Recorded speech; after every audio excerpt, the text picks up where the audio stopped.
Film akan diawali dengan diperlihatkan seorang pria bernama Kang Tai yang terlihat datang ke sebuah pabrik di mana ternyata Kang Tai dipanggil oleh pemilik pabrik tersebut sebab kakaknya yang menderita autisme bernama Santai sudah tidak bisa lagi dipertahankan untuk bekerja di sana karena selalu membuat kegaduhan. Kang Tai yang mendengarnya pun hanya bisa tertunduk pasrah karena ia menyadari kondisi Santai kakaknya yang memiliki kebutuhan khusus. Dengan dipecatnya sang kakak, maka kondisi ekonomi mereka akan semakin memburuk. Sebab kini kehidupan keduanya hanya mengandalkan gaji dari Kang Tai yang bekerja di sebuah rumah sakit untuk orang-orang berkebutuhan khusus. Lalu scene akan berpindah, yang kali ini memperlihatkan seorang wanita cantik yang terlihat sedang makan di sebuah restoran. Wanita ini bernama Moon Young. Dia berprofesi sebagai penulis buku anak-anak yang sangat terkenal. Tak berselang lama, Moon Young didatangi oleh seorang anak beserta ibunya untuk meminta tanda tangan kepadanya. Awalnya, terlihat tak ada keanehan dalam kepribadian Moon Young. Akan tetapi, ketika ibu anak tersebut akan memotret, Moon Young ternyata memiliki sifat bengis karena ia tak segan-segan membisikkan kata-kata kejam kepada anak tersebut. Hal itu tentu saja membuat si anak itu menangis dan langsung lari dari sana. Nah, kebetulan manajer dari Moon Young yang baru saja datang ke sana menyadari jika anak kecil yang menangis itu disebabkan oleh Moon Young. Si manajer pun langsung masuk karena takut Moon Young melakukan hal aneh yang dapat menjatuhkan reputasinya sendiri. Namun, sifat Moon Young yang selalu berbuat onar seperti tadi nampaknya tak bisa dilarang oleh manajernya sendiri. Bahkan ketika Moon Young tertarik dengan sebuah pisau untuk ia bawa dari restoran itu, manajernya hanya bisa menutupi kelakuannya dengan membayar seorang pelayan agar kelakuan Moon Young tak dibeberkan kepada siapapun. 무영아 제발.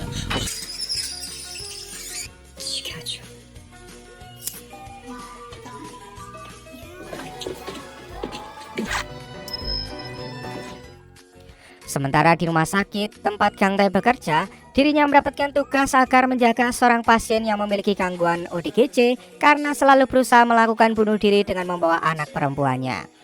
Untuk itu, Kang Tai bersama rekannya terus menjaga agar pasien tadi tak kabur dari ruangannya. Singkat cerita, Kang Tai mendengar jika rumah sakit mereka akan didatangi oleh seorang penulis buku terkenal yaitu Moon Young untuk membacakan buku karangan bagi anak-anak yang dirawat di sana. Tentu saja hal itu adalah kabar baik bagi Kang Tai karena ia bisa meminta tanda tangan kepada Moon Young karena kakaknya sangat mengidolakannya. Untuk itu, Kang Tai pun menghubungi kakaknya dan berjanji akan memberikan hadiah berupa tanda tangan Moon Young dengan syarat jika kakaknya bersikap baik di rumah. Singkat cerita, acara pembacaan dongeng akan segera dimulai. Tetapi terlihat manajer Moon Young sangat gelisah karena Moon Young tak ada di lokasi. Ternyata Moon Young malah sedang asik menghisap rokok di atap rumah sakit yang jelas-jelas di sana dilarang merokok. Kang Tai yang kebetulan ada di sana pun mencoba menghentikan kelakuan Moon Young tersebut. Tentu saja Moon Young yang tak bisa diatur langsung bersikap menyebalkan kepada Kang Tai, bahkan dia dengan sengaja membuang rokok yang sedang ia hisap ke kopi milik Kang Tai. Setelah itu, pembacaan dongeng yang dibawakan Moon Young pun dilakukan. Akan tetapi, sesuatu tak terduga terjadi ketika si pasien yang dijaga oleh Kang Tai bersama rekannya bisa kabur dari ruangannya, di mana pasien ini terlihat datang ke tempat acara pembacaan dongeng yang sedang berlangsung. Hal itu membuat pihak keamanan rumah sakit terpaksa menghentikan acara pembacaan dongeng yang tentu saja membuat Moon Young sangat kesal karena merasa jika acaranya telah digagalkan oleh pasien itu. Hingga ketika Moon Young melihat pasien ODGJ itu membawa anaknya keluar, Moon Young pun langsung menyusul si pasien itu yang dimana Moon Young semakin emosi karena mendengar jika pasien ODGJ itu mengajak anaknya untuk melakukan bunuh diri bersama. Moon Young yang sudah kesal pun langsung menghantam si pasien itu dengan tas miliknya. Tetapi karena Moon Young adalah seorang wanita, si pasien itu pun berhasil menjatuhkan Moon Young serta langsung mencekiknya. Tapi anehnya, hal itu malah dinikmati oleh Moon Young. Seolah dirinya merasa bahagia jika keadaan buruk terjadi kepadanya. Hingga Moon Young pun teringat dengan kenangan masa lalunya ketika ayah kandungnya melakukan hal yang sama kepadanya. Beruntungnya, tak berselang lama datanglah Kang Tai yang langsung menghentikan tindakan si pasien itu kepada Moon Young. Tanpa diduga, setelah itu Moon Young sudah memegang pisau dan langsung berusaha menyerang si pasien. Sontak saja, Kang Tai pun mengorbankan tangannya untuk menghentikan tindakan berbahaya tersebut.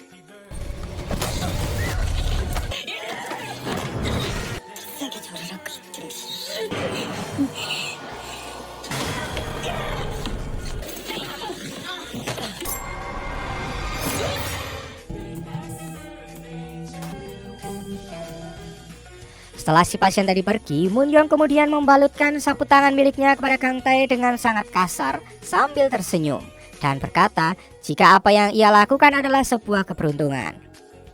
Setelah kejadian itu, manajer Munyong terlihat cemas karena ia takut jika Kang Tae membocorkan kejadian tadi kepada media. Dan jika hal itu terjadi, maka reputasi Munyong akan hancur. Tetapi Munyong sendiri seolah tak peduli dan menganggap jika Kang Tae tak akan berani melakukan itu karena sudah terpesona dengan dirinya. Di sisi lain, Kang Tae sendiri ternyata mendapatkan kabar buruk karena dirinya dipecat oleh rumah sakit atas kelalaiannya menjaga pasien tadi. Hal itu membuat Kang Tae merasa frustasi sebab ia selalu mendapatkan musibah di saat dirinya sangat membutuhkan uang. Masalah pun kembali muncul ketika Kang Tae mengingat jika dirinya sudah berjanji akan membawakan tanda tangan Munyong untuk kakaknya.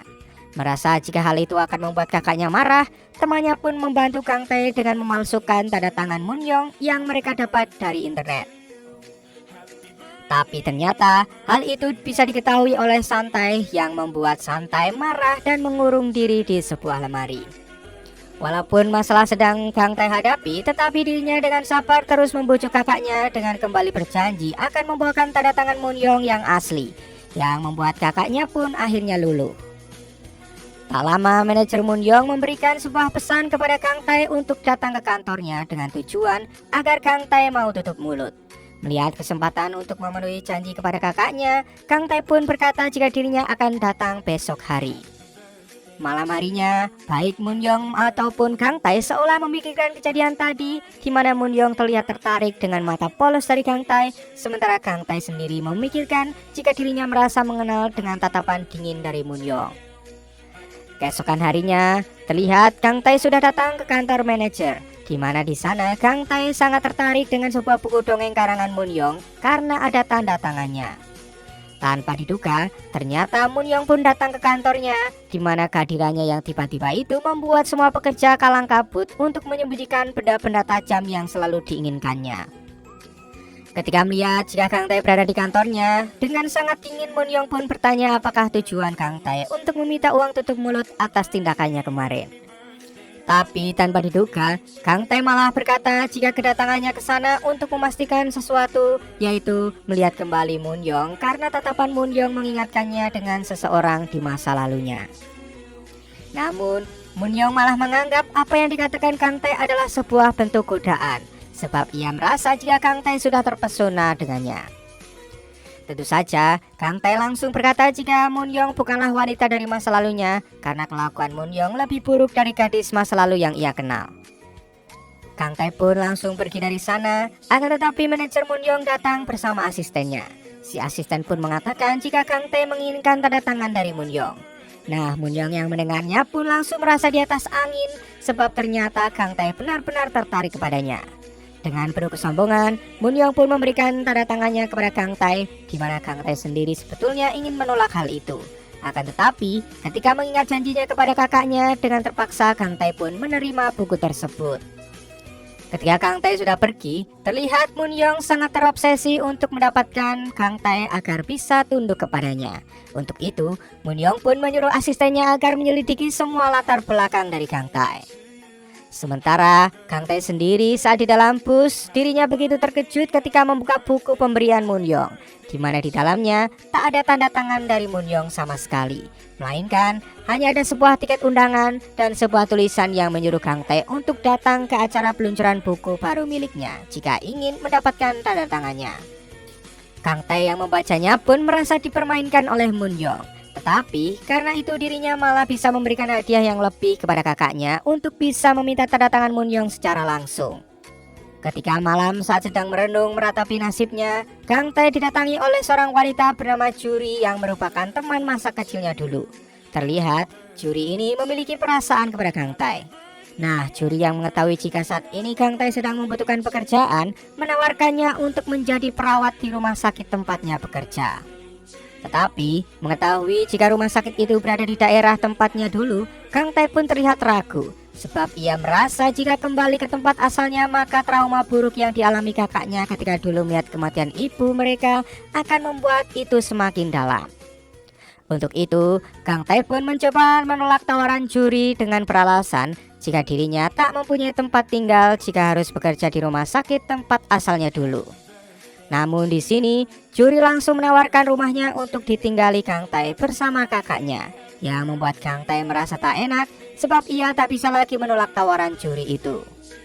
Keesokan harinya, dengan penuh rasa senang, Kang Tai pun terlihat mengantar kakaknya untuk datang ke acara peluncuran buku milik Munyong. Tetapi, karena undangannya hanya satu, Kang Tai pun tak bisa masuk ke tempat acara. Untuk itu, dengan sedikit teliti, Kang Tai pun mengajari kakaknya agar bisa mengantri seorang diri untuk mendapatkan tanda tangan dari Munyong. Namun saat di dalam, masalah kembali terjadi. Sebab kakaknya yang menderita autisme dituduh akan melakukan penculikan kepada seorang bocah yang membuat traumanya pun kambuh. Kang Tai yang melihat dari luar pun dengan cepat langsung masuk untuk menyelimuti kakaknya yang sedang shock tersebut. Kejadian itu ternyata dilihat oleh Munyong yang semakin penasaran dengan Kang Tai, di mana Munyong langsung menghampiri Kang Tai dan menyuruh orang yang menyebabkan Santai mengalami trauma untuk meminta maaf kepadanya. Tetapi orang tersebut malah menolak, yang membuat Munyong emosi dan langsung melakukan hal yang sama seperti yang orang itu lakukan kepada Sang Tai. Tentu saja hal itu membuat kegaduhan terjadi karena di sana banyak para wartawan sedang berkumpul. Tapi nampak Munyong tak peduli sama sekali dengan reputasinya dan lebih mementingkan Kang Tai.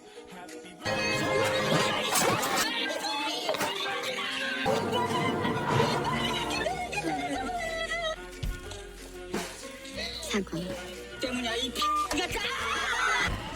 당신 지루해. Setelah kejadian itu, Kang Tai terlihat menunggu kakaknya yang jika mengalami trauma akan diam di ruang gelap untuk beberapa saat.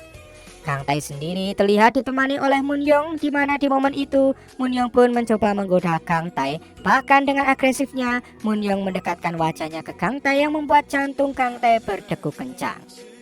Tak lama, seorang pria yang merupakan wartawan berpengaruh menghampiri mereka dengan membawa kotak berisi uang sogokan dari manajer Munyong. Di sana, si wartawan itu memperingatkan Kang Tai untuk tak dekat dengan Munyong, sebab menurut wartawan itu, orang-orang yang dekat dengan Munyong akan bernasib tragis, seperti ibu Munyong yang tiba-tiba dinyatakan meninggal, serta ayahnya yang masuk ke rumah sakit jiwa. Munyong yang mendengar hal itu berusaha melakukan sesuatu kepada wartawan itu karena telah berani membicarakan keburukannya. Tetapi hal itu dicegah oleh Kang Tai yang meminta si wartawan untuk segera pergi karena telah mendapatkan uang. Akan tetapi sifat psikopat Munyong tak bisa ditahan karena ketika wartawan itu pergi, dirinya pun langsung menyusul dan saat di tangga, Munyong pun menggunakan ballpoint untuk mengancamnya, yang membuat si wartawan pun terjatuh dari tangga. Kang Tai yang melihat itu pun akhirnya menyadari jika Munyong memiliki penyakit psikopat.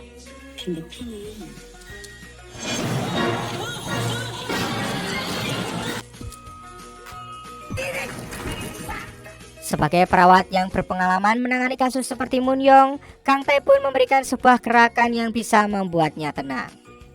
Akan tetapi, hal itu malah diartikan berbeda oleh Munyong yang langsung berbalik dan mendekatkan wajahnya ke arah wajah Kang Tai. Namun, Kang Tai sendiri bukannya senang tapi malah ketakutan dan langsung pergi. Munyong pun langsung meminta kepada Kang Tai untuk menjadi orang yang bisa menahan ledakan amarahnya karena Munyong merasa jika berada di dekat Kang Tai dirinya seolah bisa menahan amarah yang tak bisa ia kontrol. Untuk itu, Munyong berjanji akan membayar Kang Tai berapapun juga. Namun Kang Tai menolak hal itu dan berkata jika pertemuan ini akan menjadi pertemuan terakhir bagi mereka, sebab menghindari orang seperti Munyong adalah pilihan terbaik baginya. Munyong pun lalu berkata jika apa yang dilakukan oleh Kang Tai bukanlah menghindar, melainkan kabur karena takut menghadapi dirinya. Mendengar hal itu, Kang Tai pun teringat dengan kenangannya dulu saat masih kecil, di mana ketika itu ia menyukai seorang gadis kecil di tempat asalnya. Tapi ketika melihat si gadis itu membunuh kupu-kupu tanpa rasa bersalah sedikit pun, Kang Tai pun kemudian lari. Singkatnya, Kang Tai yang telah melihat kakaknya sudah baikan kemudian membawanya pergi dan berpamitan kepada temannya, sebab dirinya akan pergi ke tempat asalnya dulu untuk bekerja di rumah sakit tempat 6 juri bekerja. Keesokan harinya saat bangun, Munyong yang mendapatkan pesan dari asistennya mengenai informasi Kang Tai kemudian menyadari jika Kang Tai adalah pria dari masa lalunya yang sempat dekat dengannya. Untuk itu, tanpa memperdulikan apapun, Moon Young pun langsung bersiap menyusul Kang Tae ke tempat asalnya dulu. Sementara di kantornya, si manajer kini dibuat pusing karena berita mengenai kejadian kemarin sudah diekspos oleh media. Bahkan media pun terus memberitahukan keburukan Moon Young walaupun tanpa dasar yang benar. Tak hanya itu, si manajer juga semakin pusing sebab Moon Young tiba-tiba hilang tanpa kabar yang membuatnya sangat frustasi. Untung saja, si asisten mengatakan jika kemungkinan Moon Young pergi ke tempat asalnya dulu untuk mengejar Kang Tae, di mana terlihat kini dengan sangat bersemangat Moon Young sudah sampai di rumah sakit tempat Kang Tae bekerja. Terlihat mulai sekarang Moon Young sudah terobsesi untuk bisa menaklukkan hati Kang Tae, karena menurutnya hal itu adalah sebuah pencapaiannya. Kang Tae yang sedang bekerja pun sangat terkejut ketika melihat Moon Young sudah berada di hadapannya. 억지로 갈라놔도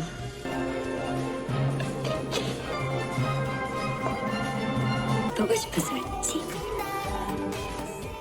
Kemudian Kang Tae pun membawa Moon Young keluar dan menanyakan alasannya datang ke sana.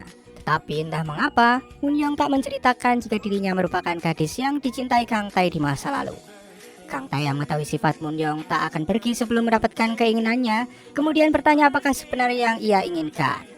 Mendapatkan pertanyaan seperti itu, tanpa ragu Moon Young pun berkata jika dirinya ingin memiliki sepenuhnya Kang Tae, karena dirinya tak pernah sekalipun kehilangan apapun yang menjadi incarannya. Mendengar hal itu, tampak Kang Tae pun hanya bisa terdiam. Tetapi pembicaraan mereka terhenti ketika seorang perawat datang dan meminta Moon Young datang ke ruangan direktur rumah sakit untuk membicarakan sesuatu mengenai ayahnya yang ternyata dirawat di sana. Ternyata kedatangan Moon Young sudah dinantikan oleh si direktur rumah sakit karena merasa jika kedatangan Moon Young untuk menjenguk ayahnya. Tetapi Moon Young sendiri terlihat tak peduli dengan apa yang terjadi kepada ayahnya. Bahkan Moon Young menganggap jika ayahnya sudah meninggal. Untuk itu Moon Young pun mengabaikan semua saran dari si direktur rumah sakit karena tujuannya datang ke sana hanya untuk mendapatkan Kang Tae saja. Setelah itu Moon Young kembali mendatangi Kang Tae yang kali ini sedang ganti baju di ruangan khusus pria. Hal itu membuat Kang Tae pun merasa risih karena Moon Young seolah tak peduli dengan apapun yang penting ia bisa dekat dengan dirinya. Moon Young sendiri begitu terpukau melihat badan Kang Tae yang begitu kekar dan kembali dengan agresifnya ia pun menggoda Kang Tae, namun Kang Tae yang tak mau orang lain salah paham kemudian berusaha mengusir Moon Young dari sana. Tetapi tindakan itu malah dilihat oleh juri yang terlihat cemburu karena Moon Young telah mengenal Kang Tae, pria yang ia sukai.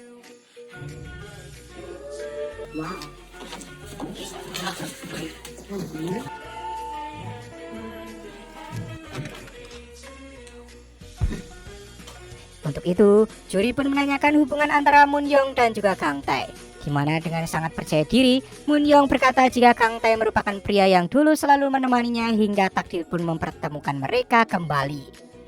Mendengar hal itu, juri pun hanya bisa terdiam karena merasa jika Moon Young selangkah di depannya untuk mendapatkan Kang Tae. Ketika Kang Tae pulang, ternyata di parkiran Moon Young masih setia menunggunya. Membuat Kang Tae heran harus berbuat apa agar Moon Young bisa pergi dan tak lagi mengejarnya. Tetapi sifat jual mahal yang ditujukan Kang Tae malah semakin membuat Moon Young lebih penasaran karena dirinya tak pernah memiliki pengalaman seperti itu sebelumnya. Sebelum pergi, Moon Young pun berkata jika dirinya bertaruh siapakah orang yang menyerah terlebih dahulu. Apakah dirinya yang akan menyerah mendapatkan Kang Tae atau justru Kang Tae yang akan menyerahkan dirinya. Setelah itu, Moon Young pun kembali ke rumahnya dahulu yang berada di tengah hutan. Walaupun rumah itu banyak sekali menyimpan kenangan buruk untuk Moon Young, namun dirinya seolah tak takut menghadapi apapun demi bisa dekat dengan Kang Tae. Sementara Kang Tae bersama kakaknya kini tinggal di rumah juri yang saat itu terlihat sangat disambut dengan hangat oleh ibunya. Di sisi lain, apa yang ditakutkan oleh Moon Young mengenai masa lalu kelamnya kembali dialami setelah tinggal di rumah itu, di mana dirinya bermimpi mengenai kenangan buruk yang dulu ia alami. Tetapi ketika Moon Young teringat dengan Kang Tae, seolah kenangan buruk itu pun langsung lenyap. Hal itu membuatnya kembali bersemangat untuk bisa mendapatkan Kang Tae secepatnya.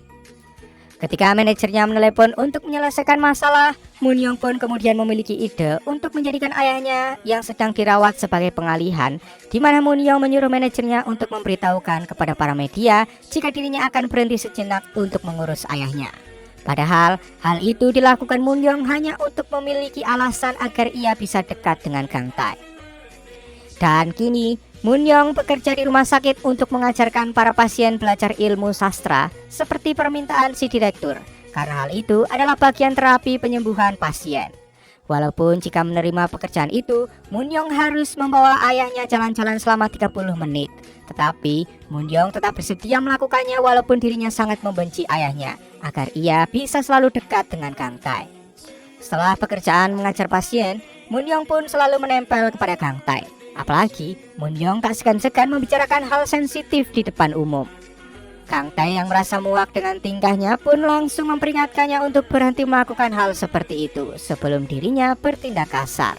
Tapi bukannya takut dengan ancaman Kang Tai, Moon Young malah semakin menjadi-jadi dan berkata jika dirinya tak akan berhenti sampai kapanpun walaupun Kang Tai berbuat kasar.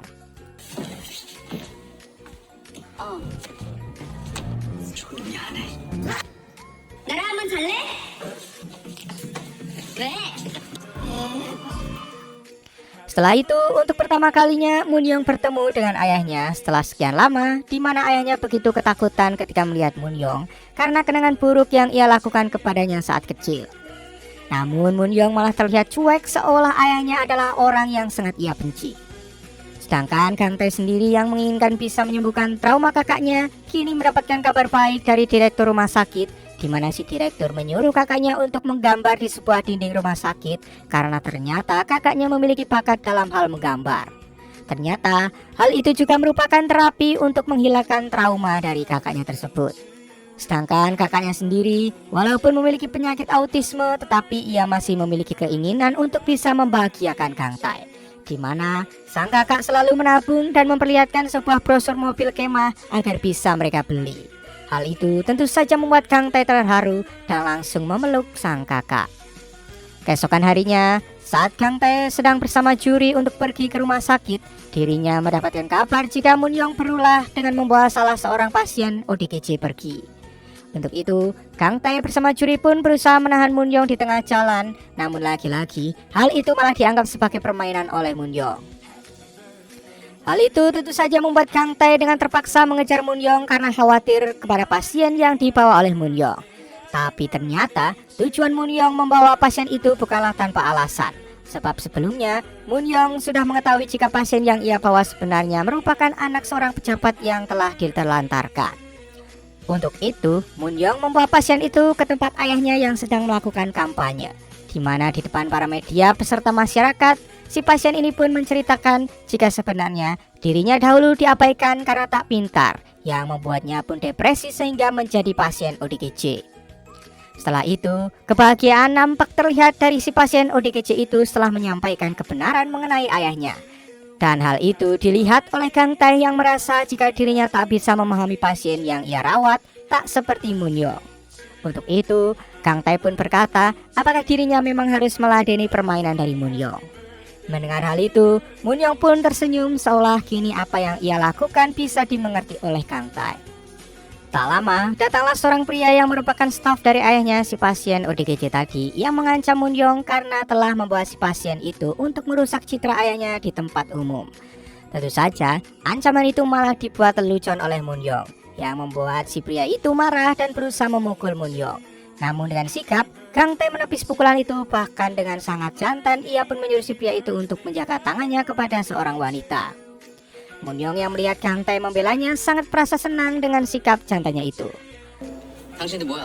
그래요?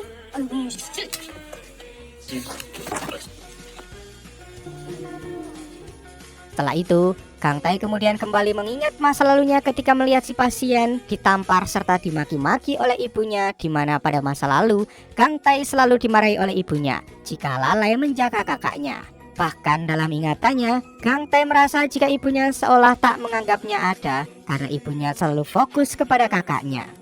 Ternyata perasaan yang dirasakan Kang Tai bisa diketahui oleh Moon Young, di mana ketika di dalam mobil, Moon Young berkata jika Kang Tai sudah siap, maka dirinya akan membuat Kang Tai dapat menikmati hidupnya.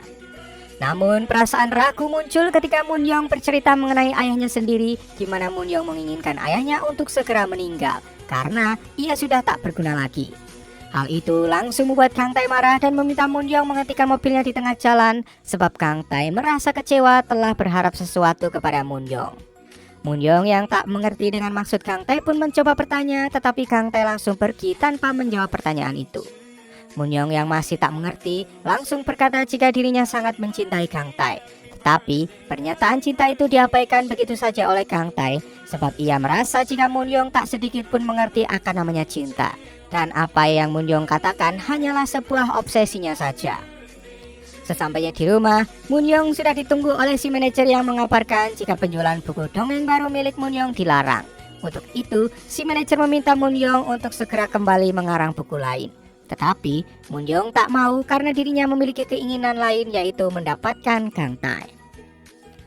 Setelah si manajer pergi, Munyong kembali memikirkan pernyataan cintanya yang diabaikan oleh Kang Tae, di mana hal itu mengingatkannya kepada perkataan ibunya dulu, jika ibunya sangat bangga kepada Munyong karena ia merupakan karya terbaiknya.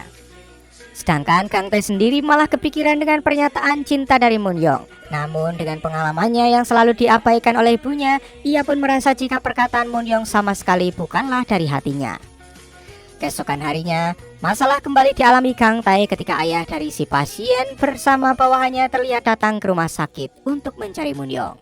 Kang Tae yang tak mau melibatkan Munyong karena ia merasa jika tindakan Munyong sudah benar, kemudian menghampiri ayah si pasien yang terlihat sangat emosi. Kang Tae terlihat pasrah dan menerima semua cacian serta hinaan yang dikatakan oleh ayah si pasien itu. Tetapi ketika ayah si pasien itu mengatakan jika anaknya tak berguna dan hanya menjadi beban saja, Kang Tae pun seketika emosi karena merasa perkataan itu sama dengan perlakuan ibunya kepadanya. Sontak saja, hal itu membuat Kang Tae kehilangan kesabaran dan balik membentak si ayah pasien.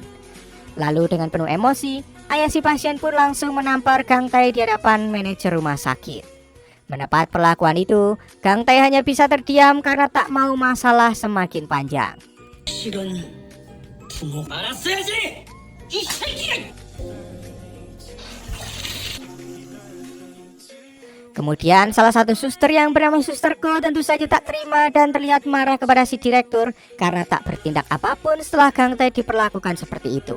Namun ternyata si direktur ini malah memiliki rencana yang tak terduga untuk membalas perlakuan ayah si pasien, di mana si direktur diam-diam sudah merekam semua kejadian tadi dan akan menyebarkannya kepada media. Suster Ko yang mendengarnya pun sangat terkejut dengan rencana licik dari si direktur yang terlihat diam tetapi mematikan itu. Di sisi lain, Munyong datang ke rumah sakit di mana kali ini ia bertemu dengan kakaknya Kang Tae yang sedang akan menggambar di dinding rumah sakit. Sang Tae yang begitu mengidolakan Munyong pun sangat terkejut melihat idolanya berada di depannya. Dan tujuan Munyong sendiri ke rumah sakit hanya untuk membawa ayahnya jalan-jalan seperti yang telah disepakati dengan si direktur. Namun sebelum itu, Munyong memanfaatkan Sang Tae untuk mengetahui hal-hal kecil yang selalu dilakukan oleh Kang Tae. Tetapi tak lama Kang Tae pun datang dan terlihat kesal karena Munyong mendekati kakaknya.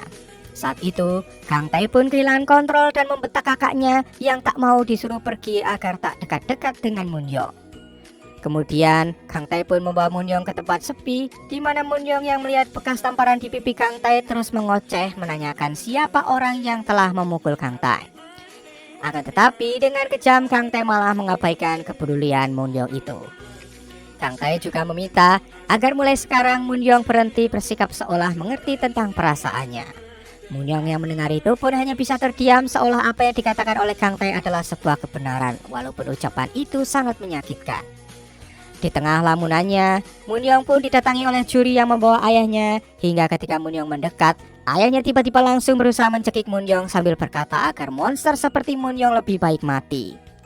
Tetapi perlakuan ayahnya itu malah membuat Munyong tersenyum lalu pergi meninggalkan rumah sakit dengan berjalan kaki. Sementara ketika di dalam bus, Kang Tae melihat Munyong dengan tatapan kosong. Namun dirinya berusaha mengabaikan itu hingga ketika di rumah, Kang Tae yang melihat buku dongeng yang dikarang oleh Munyong kemudian membacanya dan menyadari jika sebenarnya Munyong sangat ingin bisa dimengerti oleh seseorang dengan kekurangannya. Hal itu tentu saja membuat Kang Tae merasa bersalah karena telah berkata kejam kepada Munyong.